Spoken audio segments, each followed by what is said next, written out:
Good morning, everyone. Hope your evening went well. Things cooled down here again yesterday, and we've got snow, rain, sleet, ice in the forecast starting this afternoon through tomorrow morning. So the snowstorms are to move north and east of us, but the state still needs a lot of moisture and will take precipitation in any of its myriad forms. So that's what we have on tap today. The market's biggest news event today will be the FOMC announcement that tends to freeze the market in its place. Profit taking overnight is what we're seeing in the financials. The knob spread narrowed quite a bit. So what we have is we've got volume at 26, 27, and volume down here at 10. So my guess is, given the lack of news today, we've got CPI minus a tenth based on the price of crude oil, core plus a tenth,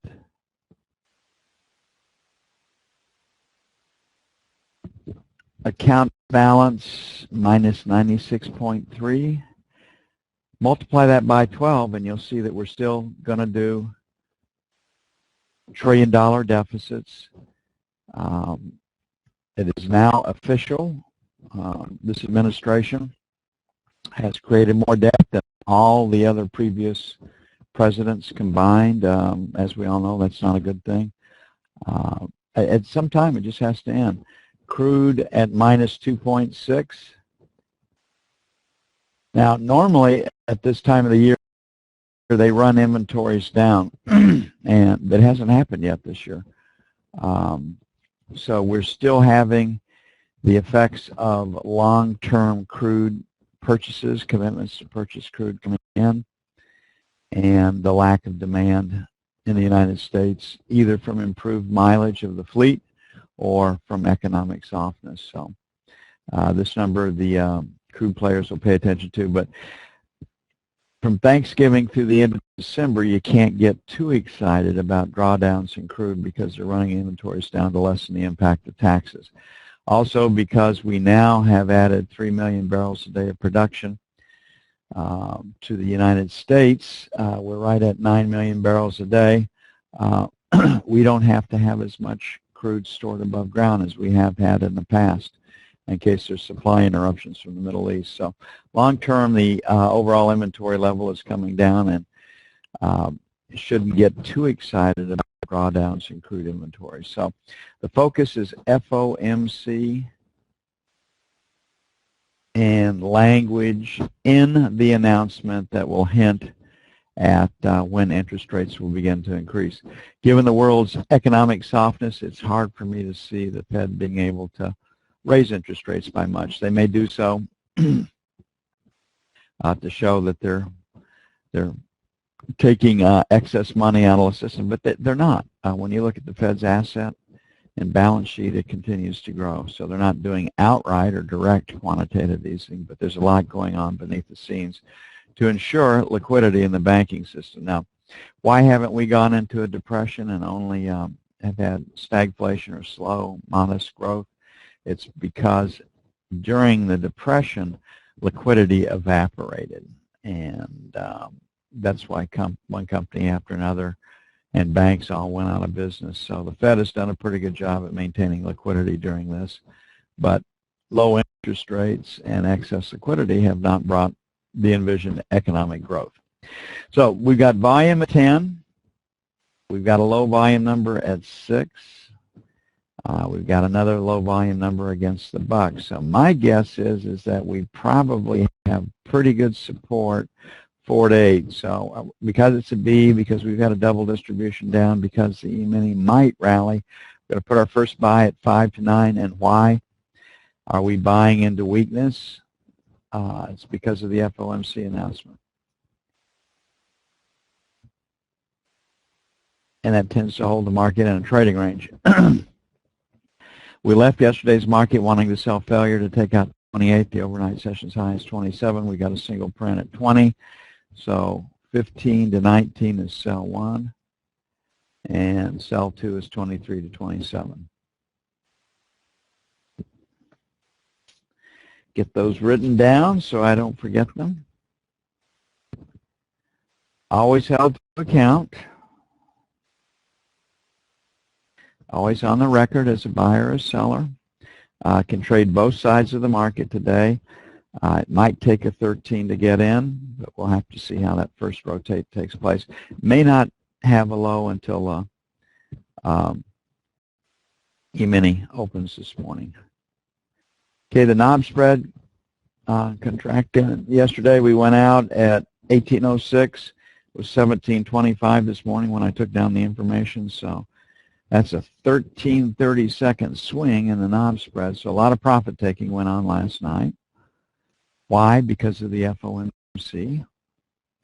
A bird in the hand is always worth more than 2 in the bush. We know that. Just human nature. About 90% of our success rate is based on human nature. We know how they are supposed to react. And when we see how they actually react, then we can take appropriate steps. I laugh about it. We tease about it. The market says the only constant is change. And that's not true. The only constant in the market is human nature. Sell 1 will be 9 to 13. Sell 2 will be 19 to 23. I look for this market to be a little bit lower. You can see how volume, most recent in the market's memory, has pulled the market to it. When you take out this low volume number, you're going to get to the high volume number, which is right there. You don't know how long it's going to take, but that's the way the markets work. And this is why I will continue to suggest to you that you know where the market is going before the fact. With patience, that can improve your bottom line. That'll put you right next to the market's edges.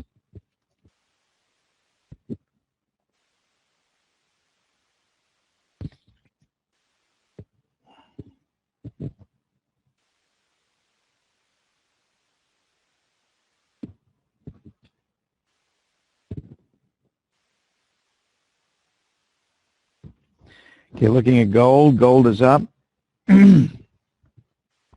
Overnight, again, the gold really reacts pretty strongly to the fundamentals. My guess is that we're looking at a trading range in this market. We left yesterday's market wanting to sell the 1200 area. Produced a good trade for us. We had hoped to buy 90s to 92s. Weren't able to get it. The low was 94. So we've got, based on yesterday's structure and the selling, we got pretty good selling above the market. So we'll make 3 that'll get stops above the overnight session highs, sell 1, and then we'll make 9 to 11, sell 2. Can't see this market breaking out. Can see it going for stops above the overnight session high. On the same is true on the other side. So we'll make it 90, 92 on the buy side, 85, 87. May have to move that up to 95. Don't know.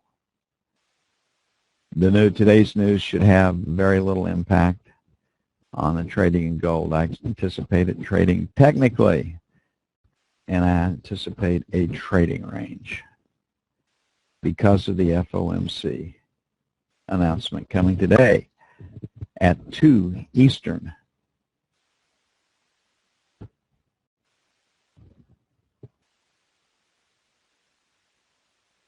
Okay, looking at the euro. Euro held in pretty good overnight.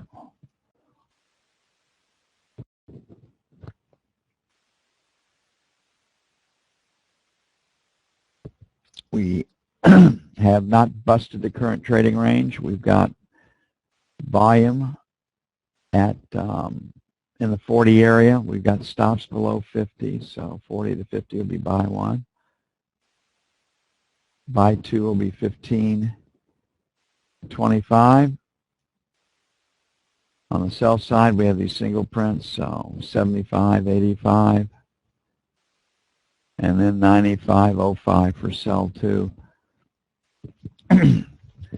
The dollar, again, longer term, has had a hell of a run so far, especially against the yen.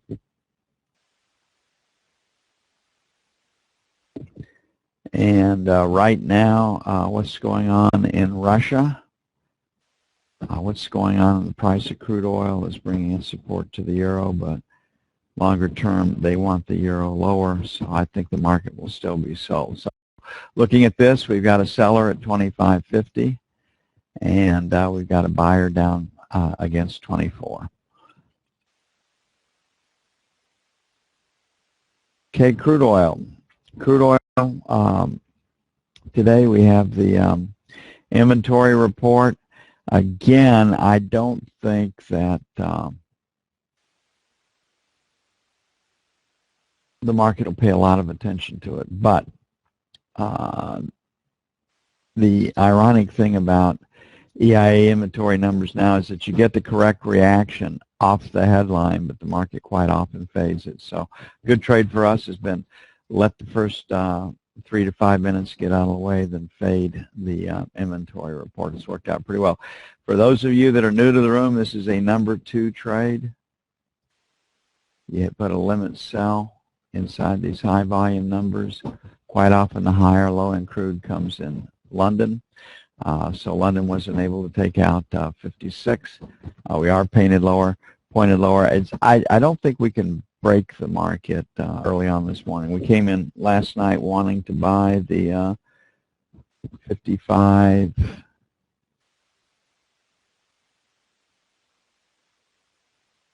even 55 and a quarter area.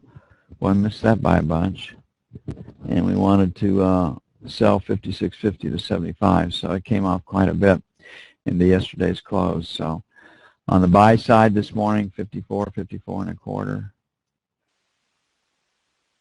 And then we'll make 53.50, 75. Let them get stops beneath this number.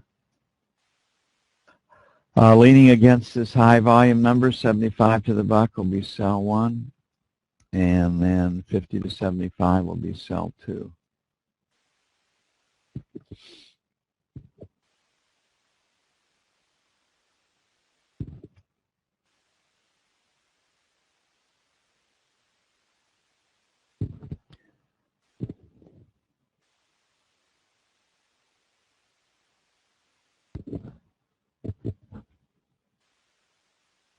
Crude is headed lower. I think we will get stops below 50. Now, there's going to be a play at 50. It's a very, very round numbers. Long-term shorts will cover. But markets always move farther, and the move lasts longer than any fundamentalist can imagine. It's just a fact of life. So I think an obvious play will be that they won't go for stops below 50. It'll stop just above that, and if that is the case, then a short covering rally could come off of that. Okay, FOMC, looking for language about when interest rates increase, looking for language about the Fed's take on the economy. Now, the economic news continues to be mixed. It's some is better than forecast on a headline basis. You get in and read the article, it's not so strong. And some is lower than forecast on a headline and the body of the article, the announcement. So underneath the surface, around the globe, economic conditions are softening. And I think this pretty much ties the Fed's hands. They may raise interest rates a little bit, but they can't do it a lot. And that's what I think will continue to drive the market. A couple of reference points right here. We got a high volume number at 83. Last rotate up yesterday stopped at 86. I thought the market was going to close at 87. It spilled into the close and made a new intraday low.